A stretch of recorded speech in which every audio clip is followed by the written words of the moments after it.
suis le docteur Antoine Berton, je travaille au CHU de Bordeaux en chirurgie cardiaque spécialement. Et donc on va discuter de la FA périopératoire. Donc j'ai essayé d'axer vraiment ce topo sur l'AFA qui survient et des notions un peu pragmatiques. Je n'ai pas de conflit d'intérêt avec cette présentation, ni aucun médicament de cette présentation. Donc rapidement, pourquoi on en vient à parler de l'AFA? Parce que c'est quand même une incidence non négligeable. En chirurgie cardiaque, on est aux alentours de 30% d'FA périopératoire, chirurgie thoracique 15% et le tout venant entre 0,4 et 15%. Et deuxième question, c'est, en dehors de la télécommande qui est un peu capricieuse, c'est est-ce que c'est un sujet d'intérêt? Quand on regarde des séries, donc il n'y a que les Américains qui peuvent faire des séries à 3 millions de patients. Quand on regarde des séries de 3 millions de patients en chirurgie non cardiaque, eh bien, avoir une FA périopératoire de novo, c'est-à-dire pas connue, c'est un odds ratio d'à peu près 2,8 d'AVC à 1 mois, c'est 4 d'odds ratio d'AVC à 12 mois, c'est plus d'infarctus et c'est une mortalité à plus d'1 an qui a augmenté. Donc ça a vraiment des conséquences de déclencher de la FA en périopératoire et c'est pour ça qu'on en parle maintenant. Alors le diagnostic, c'est un peu capricieux. Le diagnostic, ça va reposer sur des critères qui sont majeurs. Voilà, faut être un peu patient. Sur des critères majeurs, voilà, je vous fais juste un petit rappel, même si tout le monde le sait, mais ça fait toujours du bien les rappels. Idéalement sur un ECG 5 brins, puisque les arythmies sont mieux détectées dans la dérivation V1, mais au bloc on a plutôt du 3 dérivation. Donc absence d'onde P sinusale. On va ensuite trouver ce qu'on appelle les atriogrammes anarchiques. Je sais pas où pointer. Là-bas.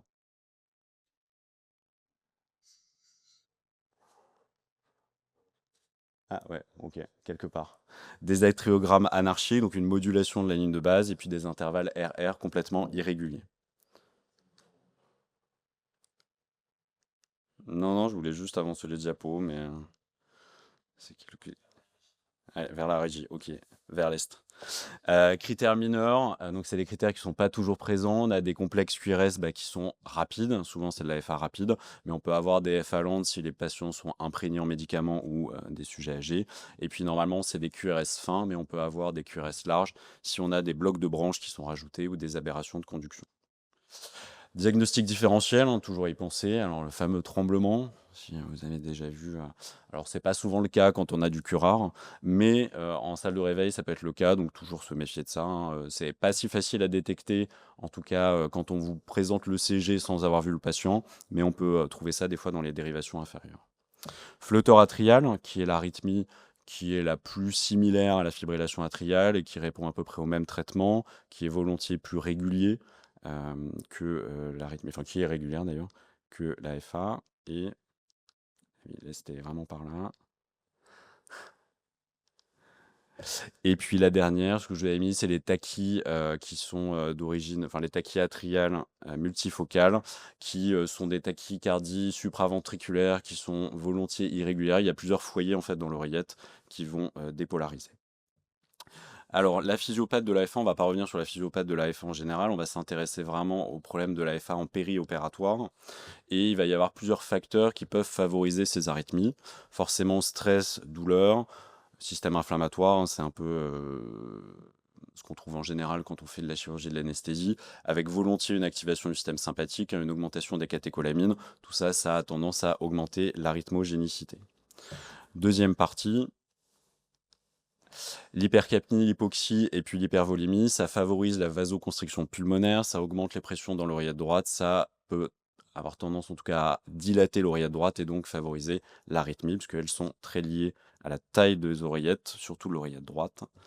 Et puis, anémie, hypovolémie, hypotension, donc ça favorise l'ischémie, la malperfusion des cellules, ça va modifier les vélocités électriques et donc ça va favoriser les arythmies. Et enfin, les troubles métaboliques également qui altèrent la conduction. Donc tout ce globi-boulga, on peut le trouver en fait de manière isolée ou de manière regroupée dans l'anesthésie, plus forcément des antécédents qu'on va voir après, ça peut favoriser l'incidence de l'AFA. Facteurs de risque, alors c'est un peu des listes, un peu tableau, mais faut retenir que tout patient qui est coronarien, cardiopathe et à facteur de risque de FA. Donc on va trouver les patients âgés, on va trouver les hommes, les fumeurs, les diabétiques, ceux qui ont du cholestérol, ceux qui ont des cardiopathies, l'hypertension. Enfin voilà, c'est un peu le panier cadeau. Et de l'autre côté, en situation aiguë, c'est tous les facteurs qu'on vient de voir précédemment. On va rajouter à ça le trauma. Il y a certaines chirurgies, comme on a vu, qui sont plus à risque que d'autres. Et puis la très fréquente hypomagnésémie, bien évidemment. Alors, première question que je me suis posée, c'est, on parle de FA périopératoire. Est-ce qu'on peut essayer de s'en passer? Est-ce qu'on peut essayer de la prévenir? Comme ça, on n'a pas trop de problèmes et c'est beaucoup plus facile. Il n'y a pas grand-chose puisque c'est un événement qu'on ne peut pas toujours prévoir. Ce qu'on sait en tout cas, c'est que chez les patients qui ont déjà des antiarythmiques, il faut les continuer, que ce soit les bêta-bloquants ou les autres classes d'antiarythmiques. Que les statines, il faut également les maintenir sur leur effet pléiotrope magique. Probablement qu'il y aura les glyphosines qui doivent avoir des actions antiarythmiques pour bientôt, et peut-être les anti-GLP1 bientôt qui seront aussi en prévention de la FA. Éviter les triggers, ça c'est toujours plus facile à dire qu'à faire, hein. Bien sûr qu'il ne faut pas que le patient ait mal, qu'il faut qu'il soit bien, que la capnie soit normale, la tension normale. On fait toujours au mieux. Et puis, il y a des médicaments qui probablement ont des intérêts, type les alpha-agonistes, dans le panel quand on fait de l'OFA ou de l'anesthésie un peu plus balancée. Forcément, favoriser l'ALR qui permettra dans tous les cas d'essayer de diminuer un peu la réaction inflammatoire et ou douloureuse. Et puis, donc, vasopresseur non catécholaminergique. Alors, la phényléphrine est très borderline ici. Effectivement, c'est une catécholamine puisque ça marche sur les alpha-récepteurs, comme vous le savez, qui a tendance quand même à plutôt favoriser le ralentissement de la fréquence cardiaque, et elle est un peu classée à cheval. C'est un peu cavalier de la mettre en non catécholaminergique. Il y a les autres non catécholamines, type la vasopressine, la gliprécine et compagnie, mais qu'on n'utilise vraiment jamais au bloc. Voilà. Donc finalement, pas grand-chose pour essayer de prévenir la F1 en dehors d'essayer de bien faire son travail. Alors, deuxième question que je me suis posée, c'est vous allez au bloc opératoire le matin, vous allez endormir votre patient, vous le scopez, et là, patatras, il y a une arythmie. Vous regardez le dossier, l'arythmie n'est pas connue. Qu'est-ce qu'on fait? Donc, au début, j'ai fait un petit tour de table avec mes collègues. Voilà, ils me disent c'est facile, de toute façon, tu l'endors, tu fais l'ETO, parce que chez Cardiac, on fait des ETO, et puis voilà. Oui. Effectivement. Voilà, mais bon, ça, c'est pas la vraie vie. Et donc, je me suis dit, est-ce qu'on a des textes, est-ce qu'on a du biscuit pour se dire, parce que voilà, il y a des chirurgies qui sont à faible risque de morbidité, est-ce qu'avoir une FA non connue, c'est vraiment un problème? Et donc, il y a deux recommandations qui peuvent nous aider à ça. Il y a une première, c'est une recommandation des cardiologues qui nous disent, votre patient a une arythmie, que faire? Il faut lui faire un ECG 12 dérivations, un interrogatoire et un examen physique, un bilan sanguin avec un bilan thyroïdien, bilan du diabète, et une échographie transthoracique. Et ensuite, on élargira le TO, les IRM si on veut, les coraux, etc. Donc il y a quand même un premier panel d'examen pour tout patient arythmique qui va dans un circuit de cardiologie, qu'on ne peut pas lui offrir quand on est en train de l'endormir sur la table. Deuxième recommandation, cette fois elle est américaine, c'est l'évaluation des patients qui sont opérés en chirurgie non cardiaque. Et ils nous disent que quand même la présence d'une arythmie en préopératoire doit faire mener des investigations. Donc je pense qu'avec ces deux choses-là, on peut quand même se dire que le patient a probablement une cardiopathie non connue, en tout cas nécessite une exploration qu'on ne peut pas lui offrir. Et donc c'est bon, à chacun, comme on a dit ce matin, à chacun d'assumer ensuite les conséquences de ses actes. Mais il ne semble pas raisonnable pour une chirurgie fonctionnelle d'un patient qui a une FA de manière non connue, on ne sait même pas s'il a du thrombus dans l'auricule, de lui faire une anesthésie générale. On pourrait discuter les ALR, mais si c'est pas urgent, ça peut probablement être reporté pour sa sécurité. Et puis comme ça, on aura des anticoagulants à gérer, ce sera bien plus drôle. Donc deuxième maintenant, puisque donc on a vu qu'on pouvait modérément prévenir la FA, que maintenant notre patient n'a pas de FA, on l'endort, et là, patatras, dans le bloc opératoire, il y a une arythmie qui se déclenche. Et donc je suis parti initialement de la recommandation la plus récente. Il y a toujours des gens qui réfléchissent pour nous. La dernière recommandation 2022 sur la fibrillation atriale, qui doit faire 140 pages. C'est un vrai bonheur. Et donc, on est parti de là. Enfin, je me suis dit, je vais partir de là. Donc, voilà, on va faire l'algorithme ensemble et comme ça, on va pouvoir discuter. Alors, rapidement, quand même, le problème, sans vouloir être chauvin, des pays étrangers, c'est que on n'a pas tout à fait la même pharmacopée et que chez les Américains, ils ont Par exemple, dans les classes 1, les médicaments qui bloquent le canal sodique, ils ont d'autres médicaments intraveineux que nous. Nous, on n'a pas de propafénone, on n'a pas de quinidine IV, on n'a pas de disopyramide IV, de cibenzoline, j'en avais jamais entendu parler. Donc en fait, nous, notre classe 1, elle se limite à la flécaïne et la lidocaïne. Et c'est pareil pour la classe 3 qui propose rapidement. On n'a pas de sotalol IV, on n'en a pas de dronanéron IV, et puis d'isopyramine et quinine non plus. Et donc en fait, je me suis dit que rapidement, ces recommandations, même si elles sont très bien faites, elles ne sont pas tout à fait adaptées parce qu'en fait, on n'a pas les mêmes médicaments. Et donc, je vous propose qu'on voit plutôt ensemble d'autres recommandations qui sont certes plus anciennes et en plus qui sont pas du tout faites avec notre caste, qui sont faits par la Société française de SAMU et la Société française de cardiologie. Et comme on est tous collègues, on va travailler ensemble. Et je vous propose qu'on voit ensemble cet algorithme, qu'on va à la fin un peu retravailler et essayer de le moderniser. Et donc, on va partir de la première étape, hein. Votre patient a une FA au bloc opératoire, donc une fréquence cardiaque plutôt élevée, parce que ça va être là où on a envie d'agir. Et la première question va être, bah voilà, est-ce qu'il est stable ou pas? Est-ce que je dois agir de manière urgente ou pas? Ça va être la première question qu'on va voir ensemble, puisque est-ce qu'il y a une indication de cardioversion en urgence ou pas? Et puis la deuxième question qu'on va se poser, c'est s'il n'y a pas d'urgence à lui faire un choc électrique, est-ce que je peux utiliser des médicaments pour essayer de stabiliser quand même un peu mieux ce patient?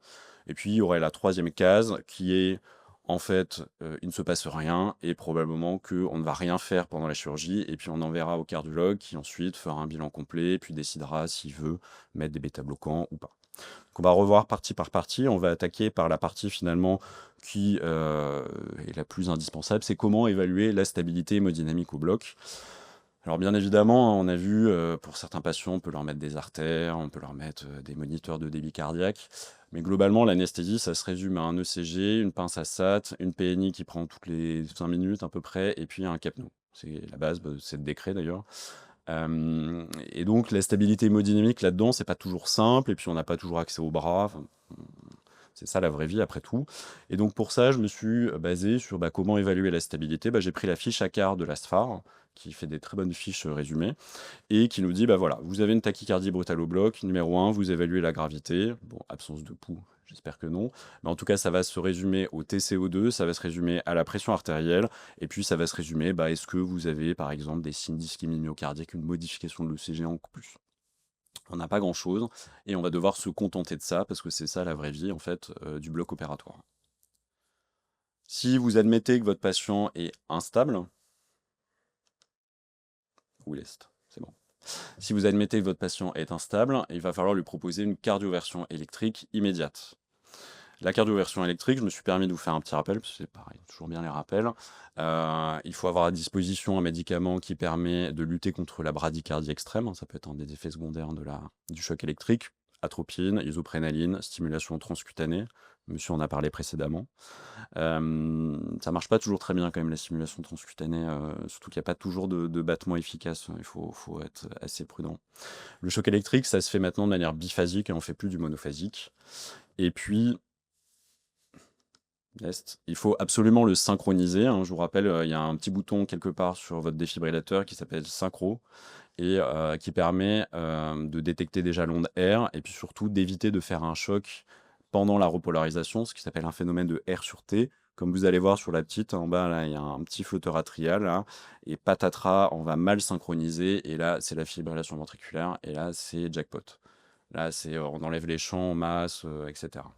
Donc il faut absolument, absolument synchroniser. Vous le savez, mais c'est toujours du bien d'avoir un rappel, surtout pourquoi. Et puis, il y a toujours une question de puissance. Il y a toujours une puissance quand on fait l'électricité et on a longtemps dit qu'il fallait commencer à choquer à 200 joules, par exemple, pour les arythmies supraventriculaires, parce que ça se cardioconverse facilement. En fait, ça fait longtemps qu'on sait que quand vous faites un choc électrique et vous refaites un choc électrique de la même intensité, il va moins bien fonctionner, puisque l'impédance du thorax sera augmentée.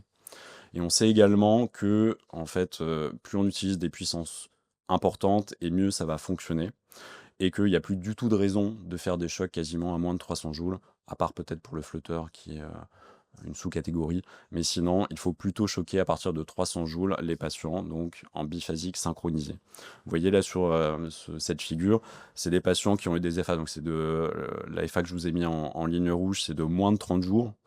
Et quand on choque à 200 joules, on a à peu près 75% de réussite, hein, c'est pas mauvais. Quand on choque à plus de 300 joules, on dépasse les 85%, voire les 90%. Et vous, ce que vous voulez, c'est être rapidement efficace. Donc en fait, il n'y a pas de raison de choquer moins. On pourrait dire que théoriquement, le risque, c'est de penser qu'on va abîmer les cellules. C'est les phénomènes d'électroporation. Ça, on l'observe dans les orages rythmiques. Quand on va faire 120 chocs électriques sur la nuit d'un orage rythmique et qu'à la fin, le cœur est complètement détruit et qu'on doit le transplanter. Mais vous, au bloc opératoire, probablement que vous allez en faire 1, 2, 3. Ça va être très limité. Et donc, entre 200, 260, 300 joules, 360, il n'y aura pas de destruction cellulaire. Et donc, il faut faire vite et fort et bien. Et donc, c'est dans ce sens-là que les recommandations vont. Il n'y a plus de raison non plus de faire antéro-postérieur, antéro-latéral. C'est la même efficacité. Donc finalement, on a vu, votre patient est instable, vous faites un choc électrique, maintenant on sait rappeler comment faire, ok. Est-ce qu'on peut faire d'autres médicaments pour essayer de s'aider? On peut utiliser l'amiodarone, il nous propose ça. L'amiodarone pour essayer d'améliorer le pourcentage de cardioversion en cas d'instabilité. Deuxième partie, donc c'est si votre patient finalement il est stable, mais il y a quand même une dégradation hémodynamique, vous ne le choquez pas parce que voilà, vous jugez qu'il est pas, c'est pas nécessaire. On va utiliser 2 traitements. Ici, il nous propose la digoxine et l'amiodarone, on va les revoir et puis on va un petit peu proposer des nouveaux traitements également, comme les bêta-bloquants. Petit rappel de pharmaco, hein, l'amiodarone, un vieux médicament, mais qui marche quand même très bien, qui a les propriétés à la fois de faire de la cardioversion, donc en rythme sinusal, et puis de ralentir. Ça marche bien. C'est la dose de 5 mg kg, maximum 300 mg, donc c'est 2 ampoules. Il faut faire ça pas trop rapidement quand même, sur au moins 10 bonnes minutes. Il ne faut pas le faire trop vite, parce qu'en fait, il y a dedans des excipients qui vont provoquer l'histaminolibération et des très grosses vasoplégies. Donc, la seule indication de le faire en IVD, c'est l'arrêt cardiaque avec rythme choquable, qu'on n'arrive pas à défibriller. Mais sinon, il ne faut pas le faire trop vite, sinon vous allez le payer, ça va aggraver l'instabilité, donc vous allez vous retrouver à faire une cardioversion électrique, pourquoi pas. En tout cas, ça ne va pas vous aider. Deuxième médicament qui était dans le panier proposé, c'était la digoxine. Très vieux médicament, on a vu avant, ça faisait partie du pilier de l'insuffisance cardiaque, hein, qui a effectivement un petit effet inotrope négatif. Dose de 0,5 mg en bolus, on peut répéter ça 3 fois. Donc c'est un médicament, cette fois, lui, qui ne fait que ralentir la fréquence cardiaque pour que ce soit mieux toléré. C'est un médicament qui n'est pas dangereux quand on l'utilise en aigu, hein. Ce qui est problématique, c'est sa toxicité, sa fourchette thérapeutique très étroite. Quand on compare les deux, hein, c'est ces vieux essais randomisés qui comparaient amiodarone versus digitalique sur les nouvelles FA, les patients qui venaient à l'hôpital pour des décompensations, enfin pour une FA des nouveaux. Eh bien, on voyait que sur la courbe de gauche, on a une fréquence cardiaque qui diminue de manière plus significative avec l'amiodarone. Ça ralentit mieux que la digoxine. Et puis, à la figure de droite, là, c'est le taux de cardioversion à 1 heure en rythme sinusal qui est plus important pour l'amiodarone. L'amiodarone, ça marche quand même mieux. Je pense qu'on en a plus dans nos chariots que la digoxine. Nouvelle classe, médicaments qui sont plus récents, donc l'esmolol. L'esmolol, ce médicament, mais qui a quasiment plus de 15 ans, je pense. Bêta-bloquant à demi-vie courte par rapport à tous ceux qu'on pouvait proposer avant, comme l'athénolol, un médicament injectable. Donc l'esmolol, il a la capacité d'avoir une demi-vie qui, en plus, est quasiment pas changée. Sa demi-vie contextuelle est pas très différente. Ça se fait en bolus. Et ensuite, ça se fait en pouce seringue jusqu'à obtenir une fréquence cardiaque qui soit plus intéressante. Donc, je vous ai mis dans le petit tableau de droite là, le volume à prélever directement dans l'ampoule pour vous simplifier la vie, la réflexion. Et puis la perfusion continue d'ailleurs, ça se fait par palier de 5 à 15 minutes. Et puis le petit nouveau, c'est le landiolol. Landiolol qui a quelques années maintenant, qui est un bêta-bloquant également de demi-vie très très courte. Fabriqué donc par un laboratoire japonais qui a une très grande capacité de marketing, ils sont très efficaces. Sa propriété magique, c'est sa très grande cardiosélectivité, c'est le rapport bêta 1 sur bêta 2 qui est voilà 255, alors que l'esmolol ce n'était que 33. Bon, il est censé, en fait, il est vendu en tout cas pour être chronotrope négatif, sans être normalement inotrope négatif. C'est comme ça qu'on nous le vend, c'est-à-dire c'est un ralentisseur, mais il ne va pas dégrader la fonction cardiaque du patient. Effectivement, donc c'est beaucoup d'études animales. On a mis ça sur des cœurs de lapin, des cœurs de rat, des cœurs de cochon. Donc, et en plus, il faut bien regarder en détail les paramètres qui ont été utilisés. Dans tous les cas, vous allez ralentir la fréquence cardiaque. Il y a probablement une baisse du débit cardiaque qu'on peut attendre, logiquement. Mais effectivement, il y a moins d'altération, peut-être de la force de contraction de l'inotropisme. En tous les cas, quand on regarde les études qui ont été faites, on n'est pas, c'est la première essai randomisé contrôlé. Ils avaient testé ça sur le sepsis, la tachycardie liée au sepsis. Ils avaient mis du landiolol ou du placebo. Et quand on regarde la figure en haut à gauche, c'était la fréquence cardiaque. Bon, on n'est pas subjugué par l'effet du landiolol qui avait été utilisé. Sans différence. Et puis en plus, bon, ils avaient d'autres traitements, mais c'est pas l'objet. Néanmoins, ça reste un bêta-bloquant, donc ça veut dire que ça fonctionne. Comme l'esmolol fonctionne, le landiolol fonctionne. Il y a voilà, de nombreuses études qui nous disent que comme les bêta-bloquants, ça a la capacité de remettre en sinusale et de ralentir la fréquence, donc ça, on n'en doute pas. Il faut juste maintenant qu'on arrive à bien le positionner dans les algorithmes. C'est beaucoup plus coûteux, c'est aux alentours de 180 € l'ampoule. C'est pas très cher dans l'univers de la médecine, mais les small c'est ultra génériqué, ça vaut rien. Donc il faut vraiment qu'on réfléchisse à est-ce qu'on en met à toutes les sauces ou est-ce qu'on peut-être le réserve aux patients très cardiopathes dans des milieux très spécialisés. En tout cas, voilà, c'est quelque chose qui va évoluer. Et donc, je vous ai proposé en tout cas le protocole qu'on utilise chez nous au CHU de Bordeaux. On a quand même différencié, voilà, nous, même en chirurgie cardiaque, on a différencié FEVG inférieur à 40% et supérieur à 40%. On démarre pas tout à fait la même dose. Et c'est un médicament, voilà, qu'il faut laisser quand même infuser un peu de temps, monter par palier progressivement pour pas être trop rapide. Voilà, je vous ai mis les vitesses. Donc finalement, hop, ah oui, je voulais vous parler des 2 petits derniers quand même, c'est Retour vers le futur, mais qui sont toujours utiles, hein. C'est le diltiazem et le verapamil. Donc c'est les calciques bradycardisants qui, eux, ont un effet inotrope négatif, hein, puisque c'est des bloqueurs calciques, ça va baisser le calcium cytosolique et donc ça va finalement limiter la formation des ponts actiniosine par modification de la troponine.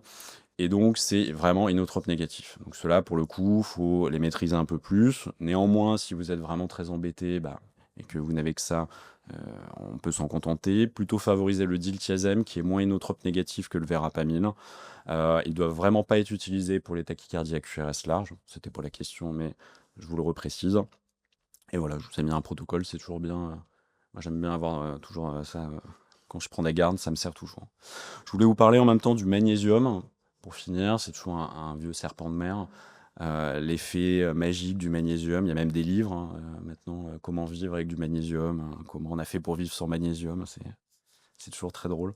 Bon, le magnésium, ça a un effet, effectivement, parce que ça a un effet un peu calcium-like. Ça a tendance, en fait, à être un compétiteur sur les récepteurs calciques L, hein, les calciques lents. C'est un peu en compétition avec le calcium, donc c'est un peu ces effets-là. Donc il y a un effet, effectivement, de bradycardie un petit peu, il y a un effet de vasoplégie. Quand on regarde sur les méta-analyses, les RCT, hein, à cette époque, en 2007, il y avait déjà 10 RCT sur le magnésium, sur la FA de novo. Bon, ça ne marche pas. D'accord, ça ne réduira pas la fibrillation auriculaire, ça peut ralentir. Ça peut, par contre, augmenter l'efficacité, par exemple, de certains antiarythmiques, comme la digitaline. Mais bon, on n'utilise pas beaucoup. Donc bon, vous l'avez dans votre chariot, vous pouvez en faire, ne serait-ce que pour essayer de limiter un peu la fréquence cardiaque, mais ne comptez pas sur le magnésium pour traiter des arythmies. Sinon, on ne ferait que ça. Donc finalement, si on parle de cet algorithme, je vous propose qu'on le modifie un peu de cette manière. Donc, votre patient est hémodynamiquement instable, il n'y a pas d'alternative, il faut faire un choc électrique. L'amiodarone, ne serait-ce que préparer, trouver l'ampoule, la passer en plus de 10 minutes, c'est trop long. Donc, choc électrique, interruption de la chirurgie, choc électrique, discussion ensuite de l'intérêt de la reprise de la chirurgie ou non. Faut-il continuer, faut-il arrêter Donc ça, c'est des discussions pluridisciplinaires. Deuxième catégorie, votre patient, voilà, il a probablement une cardiopathie, ou en tout cas, il a quand même des signes de mauvaise tolérance au bloc opératoire, mais qui en tout cas vous voulez pas le choquer pour diverses raisons, eh bien, on peut probablement positionner le landiolol ou l'esmolol en réfléchissant bien à la position qu'on leur donne, ou l'amiodarone, pour essayer de ralentir au bloc opératoire et faire sortir votre patient du bloc et ensuite prendre son temps pour faire un bon bilan. Digitaline, pourquoi pas, mais probablement qu'on n'en a plus au bloc opératoire. Et s'il y a une bonne tolérance, mais finalement, je pense qu'on va pas se poser la question. Si votre patient tolère très bien sa FA, probablement qu'il ne faut rien faire. En attendant, sortez-le du bloc, réveillez-le, et puis ensuite on verra après. Et c'est là où on positionnerait finalement les inhibiteurs calciques, donc c'est-à-dire quasiment jamais. Je voulais vous dire également qu'il ne faut pas être trop gourmand sur les objectifs. L'objectif, c'est pas de les mettre à 60 de fréquence cardiaque. L'objectif, c'est de les descendre en dessous de 110 à peu près, 110, 120. Donc il ne faut pas charger trop en antiarythmique parce qu'on n'en a pas trop la maîtrise après. Donc pour conclure, bien réfléchir si votre patient a une FA non connue, vous la découvrez avant de l'endormir, bien réfléchir à ça. Vous n'avez pas de bilan, vous ne savez pas comment est son cœur, donc ça peut se discuter. Deuxième point, on a perdu l'est. Maintien des antiarythmiques en préopératoire, optimiser l'anesthésie, hein, c'est sûr, réduire les triggers de déclenchement. Bon, on fait au mieux, quoi. FA instable, choc électrique, biphasique, synchronisé, 300 joules. Vous pouvez mettre de l'amiodarone derrière tranquillement pour essayer de maintenir sur au moins 10 minutes. Précisons ensuite la place du landiolol dans les algorithmes. En tout cas, c'est bien d'avoir ce genre d'algorithme, que ce soit de l'esmolol ou de landiolol, il faut en avoir au bloc opératoire. Et enfin, voilà, ne pas être trop gourmand sur ces objectifs de réduction de fréquence, puisque vous risquez vraiment de faire chuter le débit cardiaque et vous n'avez probablement pas de monitorage du débit cardiaque. Voilà, je vous remercie.